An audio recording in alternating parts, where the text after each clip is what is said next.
What's up, everyone? This is the Ready for Launch podcast, and this is a show where we break down product launches, share our favorites, and explain why they work. I'm Andy McCotter-Bicknell, and I'm here with my co-hosts, Tamara Graminski and Jason Oakley. And this is a very special episode because it's the last episode of season 1 of Ready for Launch. Episode 10, we made it. Hopefully everyone's enjoyed the ride so far. And it only made sense to send us out with a topic that was it's absolutely consumed everybody's job lately. And that is AI. More specifically, the best AI-based product launch. We're going to also put some guardrails on this, right? So we're going to be excluding the AI companies themselves, like OpenAI and Anthropic, et cetera, that initiated this AI wave. And we're instead going to be focusing on companies that took that technology, adopted it into their product, and were able to then stand out among all the other tools that were doing something similar. So Tamara, do you still think that there's more juice to squeeze out of this AI wave? Or do you think that people are getting kind of tired of it? I think that people are sick of AI. People are sick of AI being a differentiator because the reality is now it's not. That like first mover advantage has passed. And I think what we're seeing now is that from a functionality perspective, it's becoming table stakes. And from a messaging perspective, we need to find a way to integrate it because there is value in the AI and there's value in what the AI produces. And so you do want to let folks know that the outcome is being driven by AI, but the AI itself shouldn't be the primary message. At least that's my perspective. And I'm curious to see as we dig into these launches, which companies are leading with AI versus which ones are supporting with AI. I think that within the past year, all of the products have been named, product name AI. Like you had to have it in the names so that people kind of knew what it was. But now I feel like the actual functionality itself of whether it's I don't know, generative AI, something to do with design, whatever.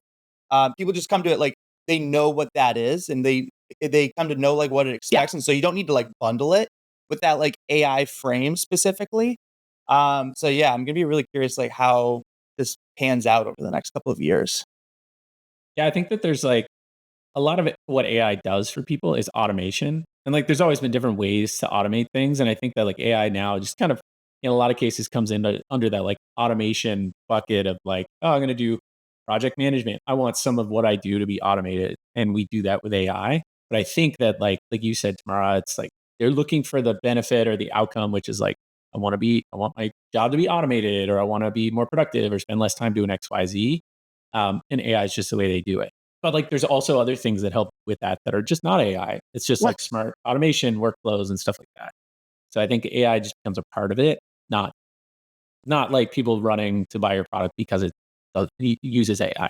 I will say that I had a hard time picking a specific AI launch because there's been just tons of AI launches over the past year. I do feel like it's every single week, every other week. Even now, I would say what is it?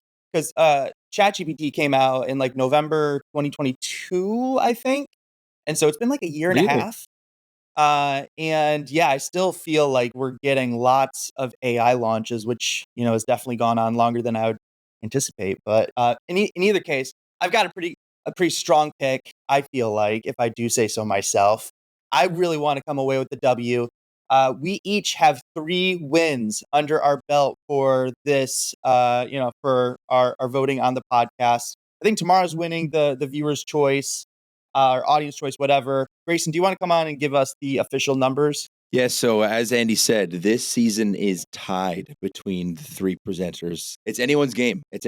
So whoever wins this one wins the whole season. It couldn't be a more photo finish here. And then in terms of the audience score, where people on LinkedIn have been voting throughout the season, Tamara is in the lead. Jason is close behind. And Andy is far behind. Andy, love that. Tee that right up. Okay. Not as much of a close finish there, but still we could end with a tie there. That's okay. Okay. All right. But yeah. Okay. You can't see under my desk. My legs are tapping. I've got excitement built up. I've got butterflies in my stomach. I'm so stoked about this. I'm really raring to go. I feel the pressure for this one. I do feel the pressure for this one. I wasn't until now. Okay. Now I do. Jason. Okay. All right. Me and Tamara will duke it out. It's cool. Okay, the Yeah. energy is seeping out. Like, let's get to it. Let's do the randomizer. Can we jump in? We're doing the randomizer for the final time. The randomizer has your guys' lives in its hands right now. But anyways, Pour one out for I've the clicked it. randomizer. First, we have Jason Oakley. Here we go. All right. Jason, it's all you. 3, 2, 1. Okay. So my AI launch is GitHub Copilot. So in the past 2 years or so, like you were saying, Andy, generative AI is like foundationally changed a bunch of stuff in the software world. But one big piece of that, or one big thing that's been impacted, is software development. And from what I can tell, GitHub has been at the forefront of a lot of that. And so anyone who's not familiar with GitHub, it is like a platform where developers use it to manage all their code. They write code in there. They collaborate around code. It is like the go-to tool for a lot of software developers. And Copilot is their AI coding assistant, as it's referred to today. But it's turned into much more than that. And so I'm choosing this launch for a few reasons. One is just the name. We'll talk about the name. The other is just like since they launched this back in 2021, which is cool because we think of ChatGPT as a lot of like the first of a lot of this stuff. But it was back in 2021 they launched Copilot. But it has gone through this like cool evolution, and I think it's evolved in a smart way. And it's also kind of an example of like a really long, drawn out rolling thunder in a way. And then the last is their messaging and positioning, which I think is really smart in a world where AI has a lot of like doubters or like skeptics in terms of they don't want to lose their jobs. So let's talk about the name. They invented the name Copilot. I did a little bit of research yesterday to validate that, but they were the first ones to name their product Copilot. And now it's become like the Pampers or the Kleenex of like AI assistants, right? So everyone has Copilot. Even Microsoft, who launched their own Copilot, and Microsoft actually owns GitHub, which I didn't actually realize until I started doing some of this research.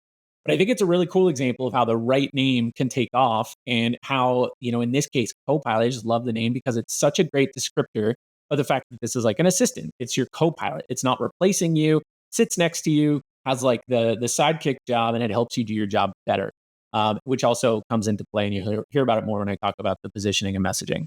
But also a really interesting example of how names can be copied. I don't understand how everyone was just able to rip off Copilot. Not sure how that happened. Maybe someone can dig into that and understand, like from a legal perspective, how that's possible. But everyone now uses Copilot. It's very much become like the descriptor of an AI assistant. The next thing is like this idea of how it's evolved, this like rolling thunder in terms of how this product evolved and how they've rolled it out over the last like 3 years. So, quick timeline for you. They launched in June of 2021. They launched Copilot in what they call technical preview, which is like their beta, like their like early access type thing. And it was initially available in early preview, and then it launched on about roughly a year later, which is like June 2022. Then later in 2022, they actually launched what they called Copilot for Business. So one cool thing that I like about the evolution of this, and I think you're kind of seeing this with a lot of AI products, is like they start with just users, people who are looking for like interesting, AI tools that can help them evolve the way, like improve their day to day and like solve a problem for them specifically. And with the original Copilot, it actually wasn't like a chat interface. It was just building AI into their product so that it would automatically like review your code and make suggestions as you were using GitHub. And so it was a tool for individuals. But then with Copilot in 2022, it was about, hey, how do we expand this beyond the individual and make it more for like teams and broader, like the organization more broadly. Then in March 2023, now that chat and this idea of a chat interface was more like well known by people, they actually built and launched Copilot Chat. That's like the chat interface we're all used to, where you could like drop code in there, ask it to debug it, give you feedback, all that. Now in 2024, they've launched Copilot Enterprise, which again, I like this idea of like their evolution and like bringing it broader and more up market, where now they're like, hey, we've kind of established this, we've proved it out, and we can start to now sell this and position it towards the enterprise. And then now they just launched, or in technical preview in April, what they call Copilot Workspace, which is now, again, not just making this a chat interface, but saying, hey, we're building out like a suite or a workspace for you. And they say it's developers can now brainstorm, plan, build, test, and run code in natural language. So I really like how it's this like steady progression and evolution of the product. But I also feel like it's like a smart progression based on what the customers and the market are like comfortable with and are looking for at the time. And so the last one here is their positioning and messaging. And like with the launch of Copilot, they were marketing to like a pretty skeptical audience pretty naturally, right? Like it's developers, they don't like to be marketed to. And they have a lot of sway within companies. They don't want to lose that by having AI that can replace them. So early on, they were like careful with their positioning and messaging. This is from a TechCrunch article. GitHub has partnered with OpenAI to develop this tool. It doesn't replace developers. It's just a tool that should improve productivity, make it easier to learn how to code. Another thing that says it's not saying they were writing perfect code for you or replacing a programmer. Instead, it was providing suggestions and making devs more productive. So it's all about like, hey, we help you be better at your job and move faster. Whereas like if you take Devin, a product that was released earlier this year, they actually call their product the world's first fully autonomous AI software engineer, which as a software engineer, that could be kind of scary. You're like, are you going to replace me? There's just a lot of fear on the web of like it being replaced. Um, they also did a lot of like data to support Copilot. So like in the early preview version of it, they had 1.2 million developers used it, right? And they were able to bring a lot of data saying how it helped and like to prove out this new concept. They also surveyed 17,000 devs using it. 75% of them said it reported that when they use Copilot, they spend less manual effort on repetitive programming tasks. The other thing that I found cool is like now today, when they release this Copilot workspace, there's this whole section in the announcement that talks about this enabling a world of 1 billion developers. So it said GitHub celebrated over 100 million developers on their platform last year. And now they said programming is a natural language. Programming in a natural language lowers the barriers of entry of who can build software. We are accelerating to a near future where 1 billion people on GitHub will control a machine just as easily as they ride a bike. So it's this idea of like a computer on every desk in every home sort of thing. They actually want to bring, they actually don't want to replace developers. They want to make more of them by making it easier to develop software. And they also said, like, at a time when a world is dependent on an in short supply of professional developers, they're actually making it easier for more people to become developers. The last thing is that I found that they were one of the first companies to shift their entire platform messaging to be like AI focused. So the success of Copilot, it actually led GitHub to further lean into AI and make it part of their platform positioning. So if you go to their site now, it says it's the world's leading AI-powered developer platform, which I think it being early on one of the first people to do that, like makes a lot of sense. Even though now you're starting to see more people do it, I think it's just a way to kind of hop onto the AI train.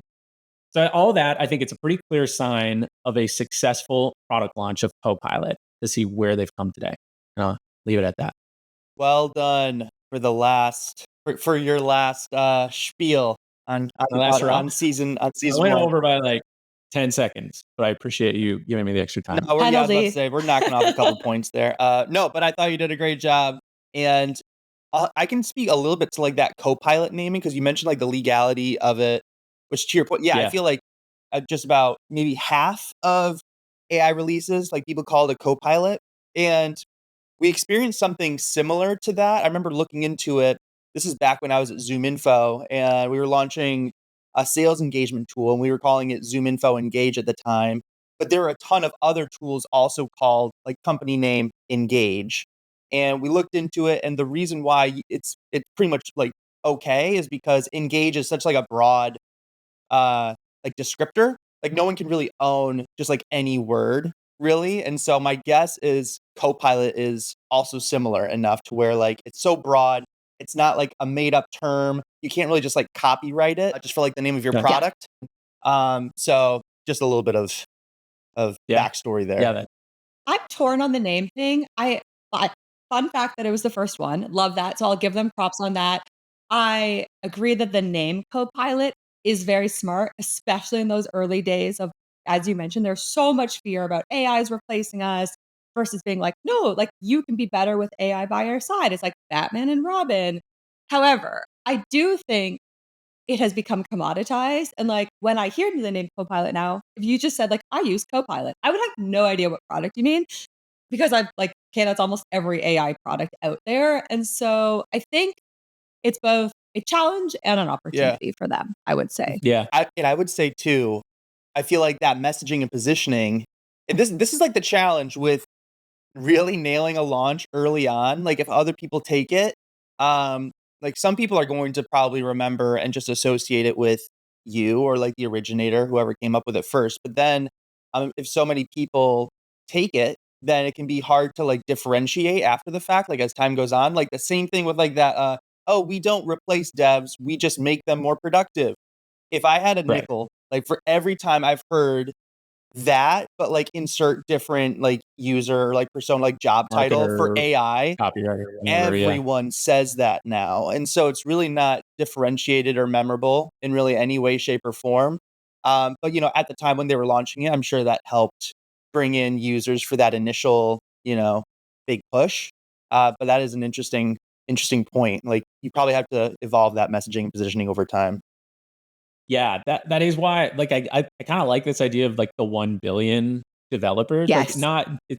it's they're starting to leave, not like they're leaving that messaging behind in a way, but it's like, hey, if you productivity is one thing, but we just want to make it easy for everyone to develop code because hey, our world's gonna need a lot of software developers. Like they talked about this other idea too of like we want people who are like people to be involved in more of the like systems thinkers and like more of the strategic stuff, but all the boilerplate stuff, let's let the AI kind of do that for you. And I think it's more of like getting people to think about, oh no, we'll focus on the fun, interesting stuff, not all this other junk that AI can automate. So yeah, I think it's like, how do you take that idea of we're not going to replace you, but continuously like evolve it into it? Don't be afraid of this product. It's actually going to help you and help the industry and all that. Yeah, I like it. It's like a call to arms, a bit of like a rallying cry, a bit of a mission behind it. And people love that. And, whether that will be sustainable for them moving forward or just another phase of their differentiation and positioning, who's to say? But I think that that was a smart evolution for them from what you said, Andy, early on, which quickly becomes commoditized. And now they're saying something different, but it's a natural progression from what they said originally. Yeah, absolutely. All right. What do we got next? Next on the randomizer, the number 2 spot in the final episode, season 1, we have Tamara Graminsky. Woo, Tamara, here we Ooh. go. I'm going to do my All stretches. right, yeah, get loose. Here we go. 3, 2, 1. All right. So I tried really hard to think of an AI launch by a company who was maybe underrated or up and coming. I really want to try to showcase those like the underdogs on this show. But at the end of the day, the launch that really stood out to me the most is from one of the biggest brands out there, Canva. And I know we gently touched on Canva in a previous episode, but we didn't talk about this launch. And so this is what I'm going to talk about. We're just going to today, the default to launch Canva whenever we can't. Like, I feel like Canva just one of Yeah. those companies. I'm sorry, we're stealing some time, but like anytime we can't think of someone, it's like, No. what did Canva do? What did they do for this? And I wonder if No. every episode when we talk about Canva, were they the example that won? Yeah, Curious. that's a good. Yeah. Let's go. No. Okay, back to my time, guys. So okay, I actually love this launch, and I would say this is my favorite launch from Canva at like overall as well. So super stoked I get to talk about it today. And there's a few reasons why I think it is the best AI launch. One of those reasons has to do with the launch itself. The other reasons are some really smart strategic go-to-market decisions that they made around how to bring this to market. So first, let's talk about the launch. They built trust, interest, and demand with Rolling Thunder launches. And I feel like we should be taking a shot every time we say Rolling Thunder on this show because we say it so much. But it's, as we know, such a powerful strategy. And Canva is such a great example of a company that uses this well. So, similar to Jason, your example, Canva released a series of different AI evolutions over time. And I would say I'm calling them teasers before they actually launched Magic Studio. So they kept the Rolling Thunder going for about a 6-month period from March of 2023 until the official launch in October. But it actually started even before that. So Canva first dipped their toe in the AI waters in 2022 with the release of Magic, right? And then they did a fast follow in March with a handful of other magical features.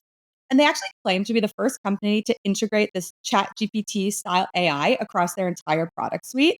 And they really did set the tone for like a UI friendly, customer friendly way of engaging with AI. And so with each release in their Rolling Thunder, they're not only expanding the AI use case, so you're starting to see functionality pop up in app, maybe you're getting emails about it, but they're also adjusting and testing their messaging. And as the months go by, since I'm a user of Canva, I can really see that their language is softening and they're really adjusting how they're communicating the value of AI. And with each new feature that's popping up, I'm starting to get this sense of momentum and a feeling like maybe something bigger is coming. Then finally, they kind of give the hint that yes, something bigger is coming. They create a dedicated landing page where you can capture leads. and they're going to offer you early access signups. The page had a countdown timer to create a sense of urgency and excitement. And then finally, in October of 2023, they packaged all of their AI features, which they've previously released, into a new product that they called Magic Studio. And I think they did the timing of this really well. First, they built up demand, interest, and credibility with all of the releases that they were doing. But then they also timed the launch of Magic Studio with their 10-year anniversary as a company. So they're already getting press and some eyeballs on this. And it really is setting the stage for like the next 10 years of Canva. So that's the launch itself. And truly, I could talk about this for the whole time, but I think they did some other stuff right too. So the next one is they have built really whimsical and differentiated positioning. Most companies, when they talk about AI and they position AI, as we just talked about, they talk about saving time, increasing productivity. So, let the robots do robot stuff so you can do what you love. Canva takes a completely different spin on this. So here's what some of their competitors say. Adobe says, Adobe AI champions standards that enhance productivity. Prezi says, refine, enhance, and tailor content quicker than ever. What does Canva say? Supercharge your creativity.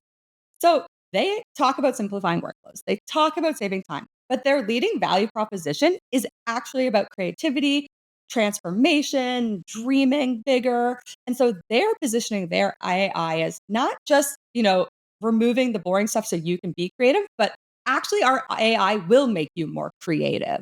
And I think that's pretty bold, but it is resonating really well. And so they make this AI seem larger than life and magical.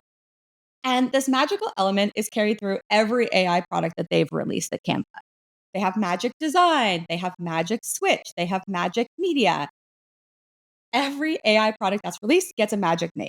And now this might sound kitschy to some people, but I really like it for three reasons. The first reason is pattern recognition. It's super easy for customers, prospects, anyone to know immediately when a Canva product is powered by AI because it has the name Magic in it.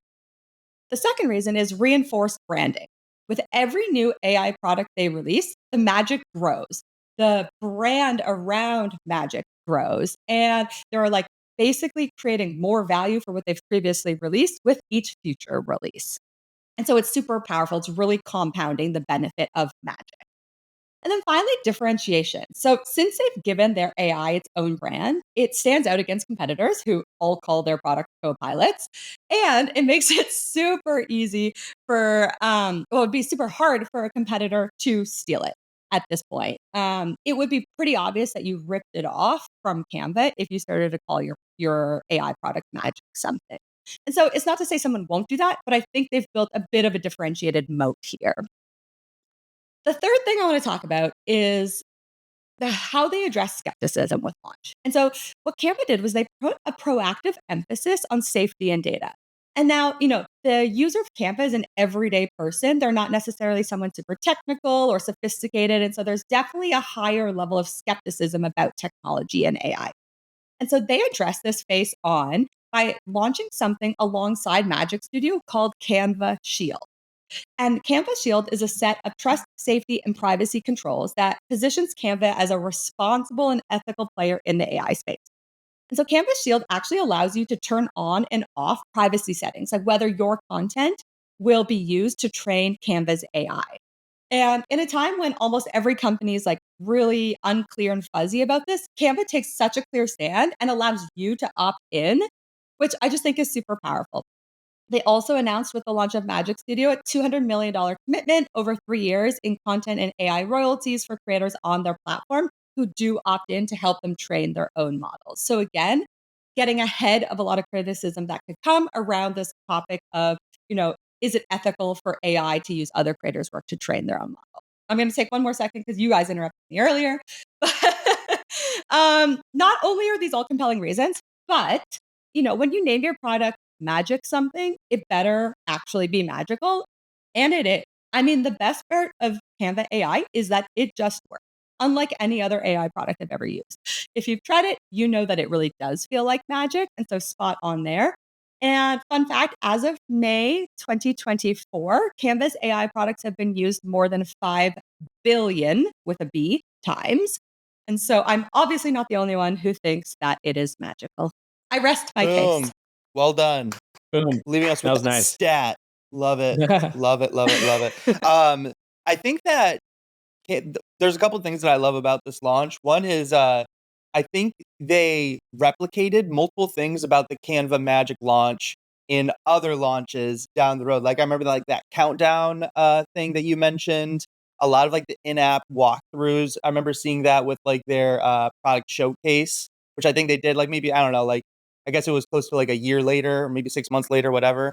And so that just goes to show like they really went all out for that launch. And then they're like, ooh, wow, this really went well for us. Like what can we replicate for other launches down the road, you know? I just thought, they're in a great space too where they can be whimsical and like everything that they do is very visual. So like when you're, Totally. you take like a GitHub, for example, it's like it's code. The output is code, which is like not the sexiest thing, but when you have like very cool whatever you design, one pagers or presentations or everything, it's just like it lends itself to like really just cool looking marketing that catches people's eye and stuff, which I like.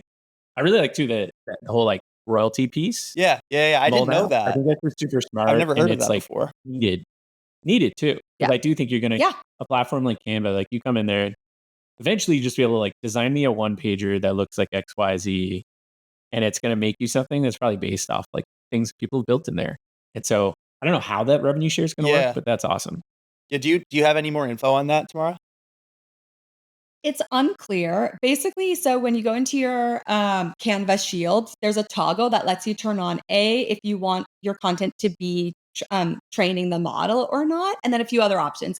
People who toggle it on, because the default is off, people who toggle it on will be basically pooled into this group, and then funds will be distributed in some way. And there's not a lot of clarity on that. But this is kind of a newer announcement, so I think it will have more information as it starts to roll out a little bit more.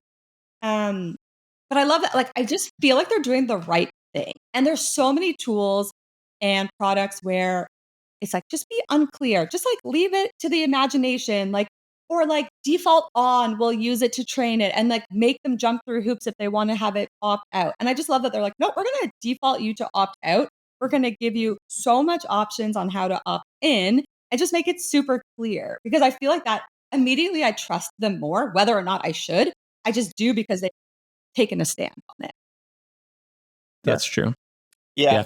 But Jason, I do believe seeing is believing. And I think like, and this is why they can get away with the magic in the name, I think, because everywhere, whether it's in their marketing, on the landing page, in app, it's littered with these like illustrations or visualizations of how the product actually gets applied. And you literally see magic happen before your eyes. Like it's pretty crazy. I remember back in the day when Canva first came out with like background remover. Yeah. I thought that That was was sick. crazy I at the use that time. every day. Same. Well, not every day, every Right? week. I Yeah, used a different tool for it. Yeah. totally.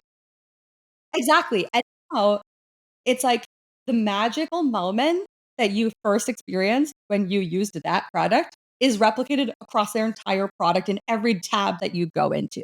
And I think that's hard to do. It's hard to keep the magic alive across your entire product and not just in one area of your product. And so I Yeah. think they do a really good job there. There's a LinkedIn post today. I just quickly like saw it and I apologize to whoever wrote it and I'm not giving them credit. But they had said, we're used to seeing a lot of like these demos now of what AI could do or like it's giving, but it's more, I think I would love to see with something like Canva of like, show me a showcase of all the real things people built with AI, where it's like social proof basically of like, this was built with AI, this was built with AI. So, and even like the prompts they use, like that would be really cool. Cause then I'd be like, I can just replicate, give me more ideas on how I could actually use it. Cause sometimes I find I use these tools, they're kind of interesting, but I haven't like spent the time on like perfecting a prompt so that I actually know how to get the same type of output.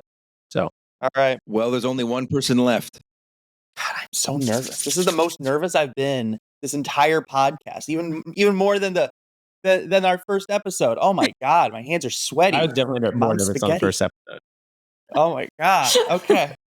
Here we go. I promise to do you guys good. Here we go. 3, 2, 1. All right.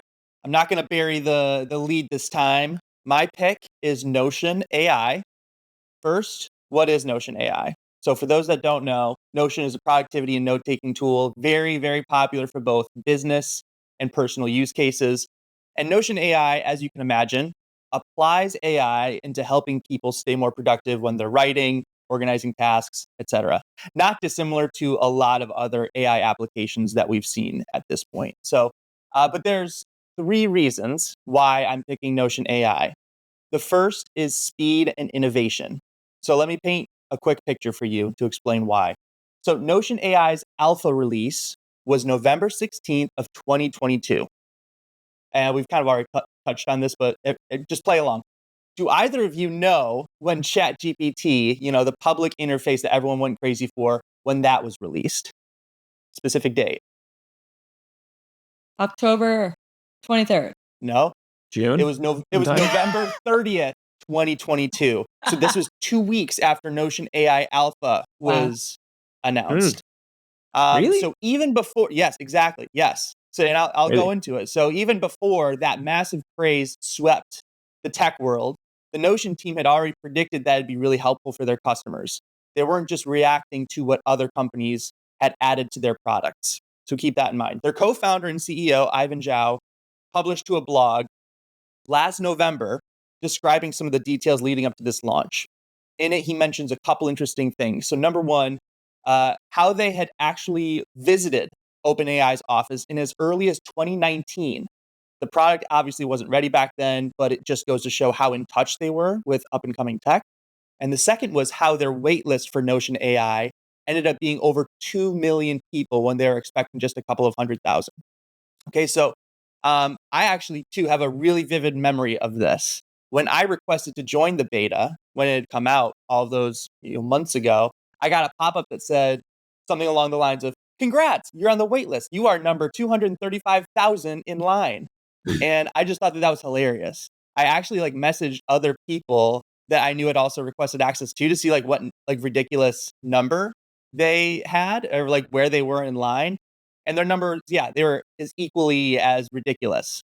And so I think I'm just gonna steal that idea. Number one, for any beta, it's I'm just gonna give somebody a ridiculously high number. People are gonna be like, "Oh my god, Start the number at this 100,000? yeah, this thing is so hype right now." Oh my god. So anyway, it really just added that, like I said, hype element to their product and encouraged me to ask other people about it and share it. But anyway, they got so much interest because they were early and people weren't burnt out on AI yet.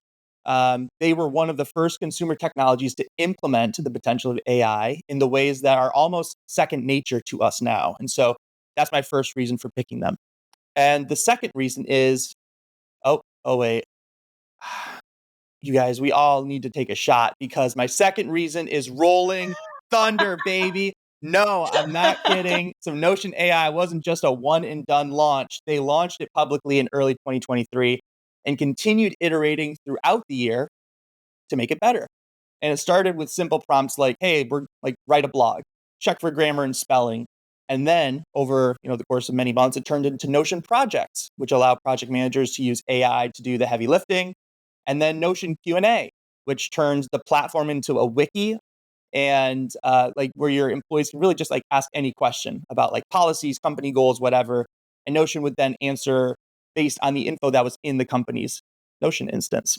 So again, Notion wasn't just released once in early 2023.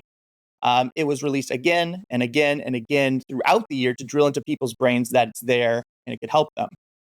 And now let's talk about the last reason why I picked Notion AI, which is theming and iconography. And this is a really unique reason and one that I wouldn't normally think of for product launches.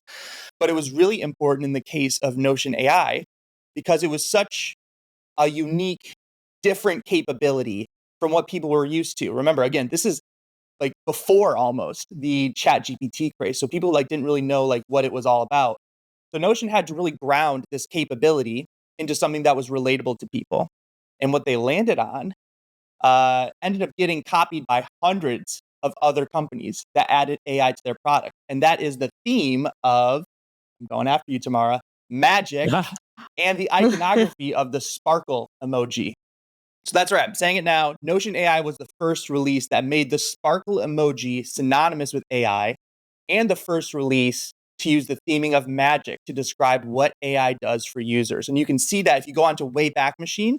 I don't know how often you guys use that, but if you go onto Wayback Machine, All the so go time. to notion.ai And like even as early as I think, yeah, it was like November of 2022, you can see like the sparkle emoji and then like some of their like little like outline stick figure characters. They're all like magical. And that's the theme. So they did that in as early as 2022 when they were promoting the alpha launch. And since then, hundreds of other quote unquote magic AI launches have come out using that same sparkle emoji iconography. And for those keeping score at home, remember, Canva released in October of 2023, I believe, almost a year later. So Notion did it first. They evangelized that creative, and it was one of the core reasons why it stood out, got people interested, and encouraged them to give the product a try. And I'll just leave it there.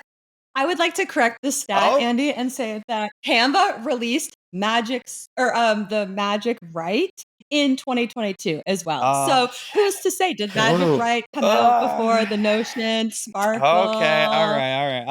Let's just we'll let the viewers decide for that one. Okay. But anyway, that can be the poll. Outside of that, what do you guys think? That was great. I love it. I was so happy.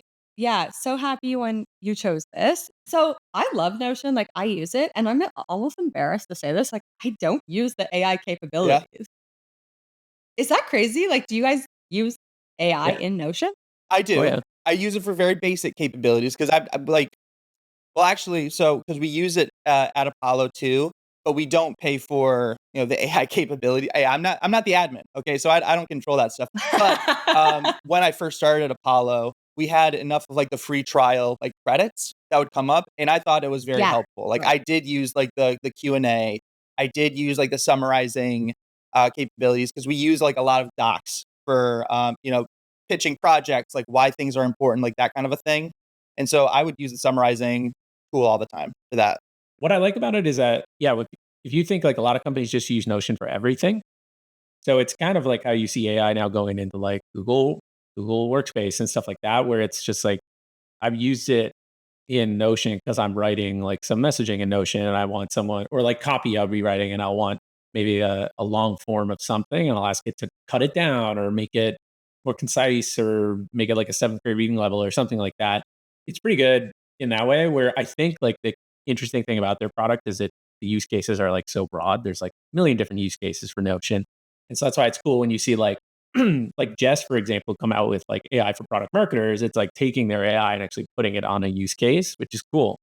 I also think that was interesting the way they you had touched on it, Andy, where like you got to try it. I first tried it because they gave us a certain number of free credits, which is the idea of like freemium around AI. I think Canva does it kind of similarly, where you get to just use it a couple. Like this seems to be the go-to model for like freemium with AI. Is like you get a certain number of tries, you get to see what it can do, and then you got to pay for after you use those credits, which seems to work pretty well. And they're pretty generous with like the number of credits too, because like there is a little bit of a learning curve of trying to figure out like what exact prompt spits out the best like framework or like the best type of like writing or like something to match the tone.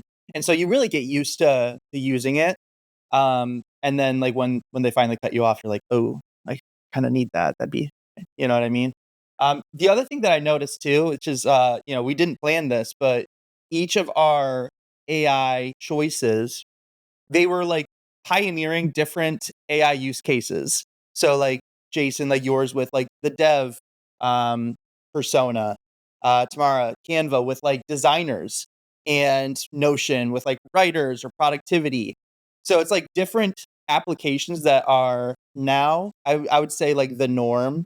But at the time, it was like mind-blowingly like, oh my God, like the world is changing. Like, what is this era? And so I think that's pretty cool that there's like these three like originators, Yeah. It's like pick a role. What is their like go-to product that is like core to what they do? And then chances are at some point that product is either already done it or will soon start to build in AI. Good one. Good choice. Cool. Yeah. All right. Nice. I think that's it. Time for the vote. The vote. Oh my God. Wow. I actually have quite a lot of adrenaline. We do it if it's a tie, we should just keep it a tie. Call the season a tie. Maybe, yes, I don't want the pressure. How do you feel about that? How could it be a tie? Sure. Wait, what are you talking about? I thought you were. How could it be a tie? Because if you each pick each other, Oh, right? that wouldn't be fun. Like That wouldn't be fun. I'm like, okay. The only As long as I still reason- get my The only crown. reason, and we can leave this in, like we've I've gotten like a message like of people being like, you guys should like disagree more. And or like there Yeah. should be like some more like conflict. And so like in the spirit of not just like everyone agreeing and patting each other on the back all the time, I will give in and say that no, we should probably have a winner of the Yeah, that's season. fair. Yeah. I figured that would have been an immediate no for me, Tamara. That's why I said it. Thought Like you were gonna. hell no. Well, Grayson's too much of a wild card. I can't put my life in his hands. All right.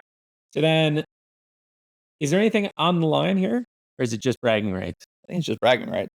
I think it's bragging rights for life. I feel anxious, you guys. This is a very stressful moment I for just me. feel like at peace now. We've all delivered. There's nothing else to do but just to sit and let what needs to happen happen. Oh, the votes are my in. God. And we have a 3-way tie. Are you sure? What do we do? Oh, so it's up to Grayson. What do It's we up to do? Grayson. It's up to Grayson. Oh no. No. No, we can't do. Damn. Oh man. Oh no. Oh my God. That's awesome. Who knew the most important role in this show was going to be you, Grayson, Yeah, you're the in this season final moment of our final decider. episode? All right. So we are coming back after a 5-minute discussion of what to do because that was a real 3-way tie. We did not script that. And so the way that this is going to work is we are leaving it up to you, the listeners. You are going to determine who the overall winner is. Audience choice has already been decided. Tamara is the winner there, but we are going to put some extra stakes on this specific poll that I'm going to be posting on my LinkedIn. And so whoever wins this specific audience choice is also going to win the season between us that the hosts vote on. So we're putting our lives in your hands, essentially. What's for stakes here? So bragging rights, obviously bragging rights. I think someone promised me I was going to be getting a crown when I won. Nobody promised that.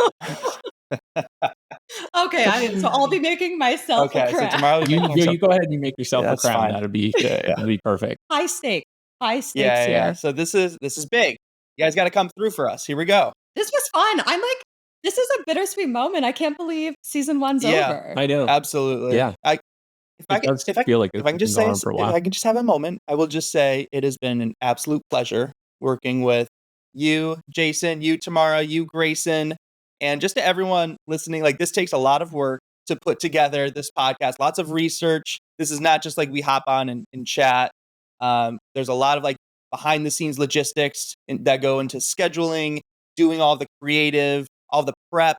And definitely want to make sure that the team over at Klue and the Compete Network, they get their kudos because I've personally done like a solo podcast before, and this is like a whole other level, having like a legit production behind a podcast, and it's really made all the difference. And so, just want to like make sure that is mentioned here.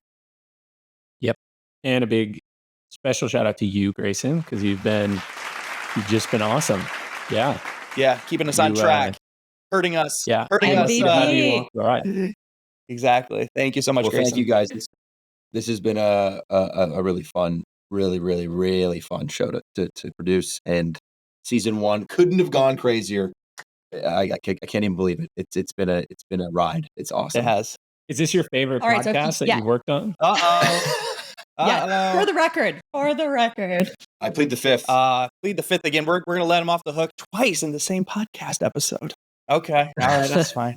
That's fine. All right, so should we wrap up? Anything else? All right, everyone. Well, that's the end of episode 10. Thanks so much for joining us throughout this whole season. If you haven't seen all of our past episodes, go back and watch the rest of the catalog, if that's what you call it.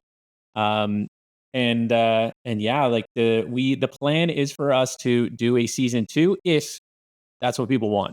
So our call to action for you is to hop on LinkedIn, to shoot us, DM us, shoot us an email, whatever. Let us know if you've liked the season. Let us know if you want us to do another one. Even make suggestions on what you'd like to see in season 2.